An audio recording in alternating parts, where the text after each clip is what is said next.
दोस्तों, पित्त पथरी यानी गाल ब्लैडर स्टोन एक सॉलिड डिपॉजिट है जो पित्ताशय में पाए जाने वाले पित्त में कोलेस्ट्रॉल और अन्य पदार्थों से बनता है। वे आकार में रेत के दाने जितना मोटा से लेकर गोल्फ की गेंद जितना बड़ा हो सकता है। गॉल ब्लैडर स्टोन पित्त नलिकाओं के दर्द, सूजन और रुकावट का कारण बन सकता है। आज के वीडियो में इसके बारे में विस्तार से चर्चा करेंगे।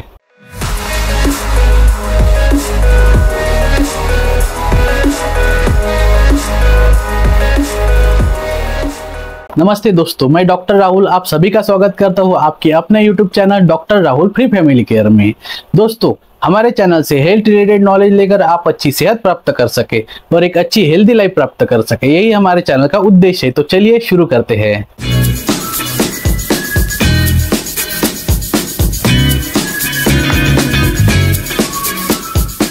दोस्तों, पित्ताशय की पथरी के बारे में कहे तो गाल ब्लैडर स्टोन आम है। पूरे देश में लगभग 10 से 15% वयस्कों को प्रभावित करती है। गाल ब्लैडर स्टोन के विकास के जोखिम कारकों में 60 वर्ष से अधिक उम्र की महिला होना, गाल ब्लैडर स्टोन का पारिवारिक इतिहास होना, अधिक वजन या मोटापे से ग्रस्त होना और गतिहीन होना शामिल है। अधिकांश गाल ब्लैडर स्टोन स्पर्शोन्मुख है और कोई लक्षण पैदा नहीं करते हैं। गाल ब्लैडर स्टोन में लक्षणों में पेट के ऊपरी दाहिने हिस्से में अचानक और तीव्र दर्द होता है। नौशिया, वोमिटिंग, बुखार और पीलिया शामिल हो सकते हैं।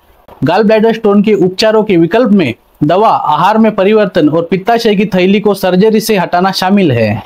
कुछ लोग दवाओं की मदद से अपने गाल ब्लैडर स्टोन को डाइल्यूट करने में सक्षम हो सकते हैं, लेकिन सभी प्रकार की गाल ब्लैडर स्टोन के लिए यह संभव नहीं है। पित्ताशय की थैली को सर्जिकली हटाने को कोलेसिस्टेक्टोमी कहा जाता है और यह सामान्य प्रक्रिया है जिसे आमतौर पर मिनिमली इन्वेजिव टेक्निक का उपयोग करके किया जाता है।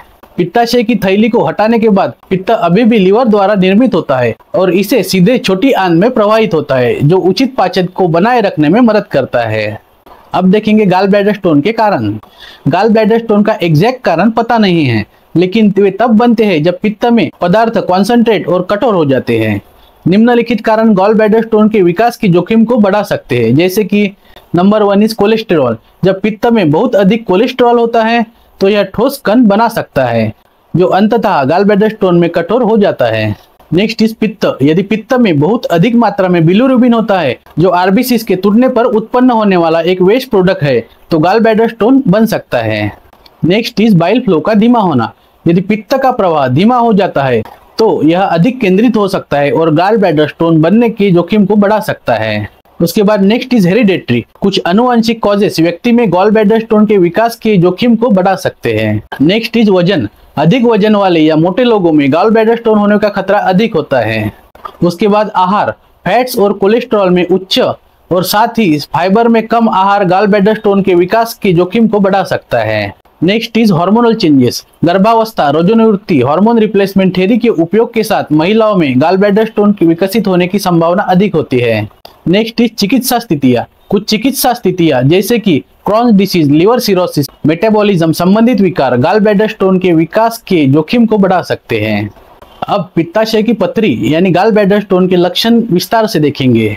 गाल ब्लैडर स्टोन वाले सभी लोग लक्षणों का अनुभव नहीं करते हैं, लेकिन जो लोग करते हैं वे यह अनुभव कर सकते हैं, जैसे कि पेट के ऊपरी दाएं हिस्से में अचानक और तेज दर्द जो कई मिनट से लेकर कई घंटों तक रहता है। उसके बाद दर्द जो पीठ या छाती तक फैलता है। साथ ही नौशिया और वोमिटिंग भी हो सकती है और बुखार, ठंड लगना जो इन्फेक्शन का संकेत भी हो सकता है। उसके बाद जॉन्डिस, त्वचा और आंखों का पीला पड़ना जो इस बात का संकेत हो सकते हैं कि गाल स्टोन पित्त नली को अवरुद्ध कर रही है। साथ ही डार्क यूरिन और पेल स्टूल ये भी लक्षण हो सकते हैं। इसके साथ सूजन, गैस और अपच आदि भी हो सकते हैं। अब देखेंगे गाल ब्लैडर स्टोन के कॉम्प्लिकेशंस। यदि उपचार न किया जाए तो गाल ब्लैडर स्टोन कई कॉम्प्लिकेशंस को जन्म दे सकती है, जिनमें number 1 is gall bladder stone की सूजन। यदि गाल ब्लैडर स्टोन जब गाल ब्लैडर के ओपनिंग को ऑब्स्ट्रक्ट करता है तो सूजन और संक्रमण हो सकता है। नेक्स्ट इज पित्त नली की रुकावट। गाल स्टोन पित्त नलिकाओं को अवरुद्ध कर सकता है, जिससे जॉन्डिस, पैनक्रियाटाइटिस और लिवर डैमेज आदि हो सकते हैं। उसके बाद नेक्स्ट इज पैनक्रियाटाइटिस। यदि कोई गॉल स्टोन जब पैनक्रियास की वाहिनी को अवरुद्ध कर देती है तो यह अग्न्याशय की सूजन और संक्रमण का कारण बन सकती है। Next is cholangitis. यदि एक गॉल स्टोन सामान्य पित्त नली को अवरुद्ध कर देती है तो पित्त यकृत में वापस आ सकता है, जिससे एक गंभीर संक्रमण हो सकता है, जिसे कोलेंजाइटिस कहा जाता है। नेक्स्ट इज आंतों की रुकावट। दुर्लभ मामलों में एक बड़ी गॉलस्टोन पित्त नलिका से होकर गुजर सकती है और स्मॉल इंटेस्टाइन में फंस जाती है, जिससे इंटेस्टाइन में रुकावट आ जाती है, लेकिन यह कंडीशन काफी रेयर है। नेक्स्ट पॉइंट इज अधिक गॉलस्टोन का निर्माण। यदि किसी व्यक्ति को गॉलस्टोन का एक प्रकरण हुआ है तो भविष्य में उसे अधिकाधिक विकसित होने का खतरा बना रहता है। नेक्स्ट पॉइंट इज पित्त पथरी का शीघ्र निदान और उपचार इन कॉम्प्लिकेशंस को रोकने में मदद कर सकता है। यदि आप गॉलस्टोन के लक्षणों को अनुभव कर रहे हैं तो तुरंत चिकित्सा करना महत्वपूर्ण है। अब देखेंगे गॉलस्टोन से बचाव कैसे करें। हालांकि गॉलस्टोन के गठन को रोकना हमेशा संभव नहीं होता है। जीवन शैली में यह कुछ परिवर्तन रिस्क को कम कर सकते हैं, जिसमें स्वस्थ वजन बनाए रखना। अधिक वजन या मोटापे से ग्रस्त होने से गॉलब्लैडर स्टोन विकसित होने का खतरा बढ़ जाता है, इसलिए स्वस्थ वजन बनाए रखने से जोखिम को कम करने में मदद मिलती है। नेक्स्ट इज संतुलित आहार खाना। आहार जो फाइबर में उच्च और फैट्स और कोलेस्ट्रॉल में कम होता है, गॉलस्टोन के विकास के जोखिम को कम करने में मदद कर सकता है। नेक्स्ट इज फिजिकल एक्टिविटी को शामिल करना। नियमित शारीरिक गतिविधि स्वस्थ वजन बनाए रखने और गॉलस्टोन के विकास के जोखिम को कम करने में मदद कर सकते हैं। उसके बाद नेक्स्ट पॉइंट इज शराब का सेवन सीमित करना। अत्यधिक शराब का सेवन गॉलस्टोन के विकास के रिस्क को बढ़ा सकता है, इसलिए शराब का सेवन सीमित करना महत्वपूर्ण है। उसके बाद नेक्स्ट पॉइंट इज तेजी से वजन घटाने से बचना। तेजी से वजन कम करना जैसे कि हेवी आहार या बेरियाट्रिक सर्जरी से गॉलस्टोन के विकास का खतरा काफी बढ़ जाता है। Next is management of medical conditions. Crohn's रोग, सिरोसिस और मेटाबॉलिज्म संबंधी विकार जैसे चिकित्सा स्थितियां गॉलस्टोन के विकास के जोखिम को बढ़ा सकती है, इसलिए इन स्थितियों को प्रभावी ढंग से मैनेज करना काफी महत्वपूर्ण है। पित्ताशय की पथरी गॉलब्लैडर स्टोन के निदान के लिए आमतौर पर डायग्नोस्टिक एग्जामिनेशन का उपयोग किया जाता है, जिसमें नंबर 1 इज अल्ट्रासाउंड। यह एक परीक्षण है जो शरीर के अंदर की इमेज को बनाने के लिए उच्च फ्रीक्वेंसी ध्वनि तरंगों का उपयोग करता है। यह परीक्षण अक्सर गॉलब्लैडर स्टोन के निदान के लिए उपयोग किया जा सकता है। यह परीक्षण पित्ताशय की थैली में पथरी का आसानी से पता लगा सकता है। उसके बाद next is CT scan. CT scan एक इमेजिंग टेस्ट है जो शरीर के अंदर विस्तृत छवियां बनाने के लिए एक्सरे और कंप्यूटर तकनीक का उपयोग करता है।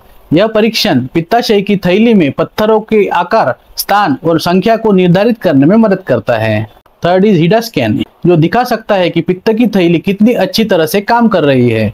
इस परीक्षण के दौरान रेडियो एक्टिव मटेरियल की एक छोटी मात्रा को एक नस में इंजेक्ट किया जाता है और इमेज को यह देखने के लिए लिया जाता है कि मटेरियल को यकृत और पित्ताशय की थैली द्वारा ठीक से संसाधित किया गया है या नहीं। उसके बाद नेक्स्ट इज रक्त परीक्षण। कुछ पदार्थों के उच्च स्तर की जांच के लिए रक्त परीक्षण का उपयोग किया जा सकता है, जैसे कि बिलिरुबिन, जो गॉलब्लैडर स्टोन की उपस्थिति का संकेत दे सकता है। Next is endoscopic retrograde cholangiopancreatography ERCP।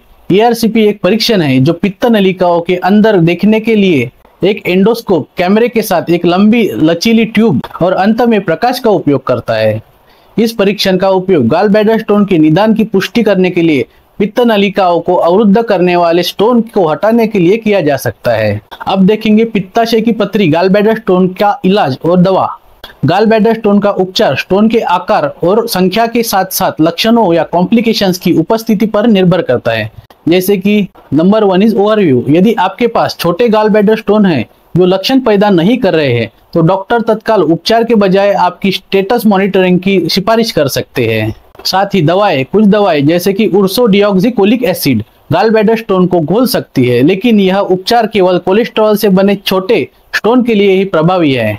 Next is surgery. यदि आपकी पथरी या स्टोन बड़ा है या लक्षणों का अनुभव कर रहे हैं तो डॉक्टर पित्ताशय की थैली को हटाने के लिए सर्जरी की सिफारिश कर सकते हैं। गॉलब्लैडर स्टोन के लिए सबसे आम प्रकार की सर्जरी लेप्रोस्कोपिक कोलेसिस्टेक्टोमी है, जिसमें लेप्रोस्कोप का उपयोग करके छोटे चीरों के माध्यम से पित्ताशय की थैली को निकालना शामिल है। Next is lithotripsy. यह एक नॉन सर्जिकल प्रक्रिया है जो गॉलब्लैडर स्टोन के छोटे टुकड़ों को तोड़ने के लिए शॉक वेव का उपयोग करती है, जिसे आसानी से पित्त नलिकाओं के माध्यम से पारित किया जा सकता है। Next is endoscopic retrograde cholangiopancreatography ERCP।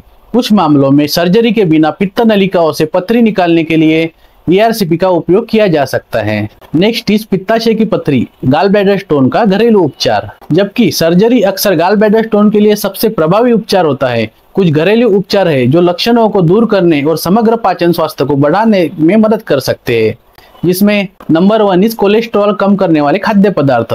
कम वसा वाले आहार का सेवन करना जो फाइबर में उच्च होता है और इसमें बहुत सारे फल, सब्जियां, साबुत अनाज शामिल होते हैं जो गॉल ब्लैडर स्टोन के विकास के जोखिम को कम करने में मदद कर सकते हैं।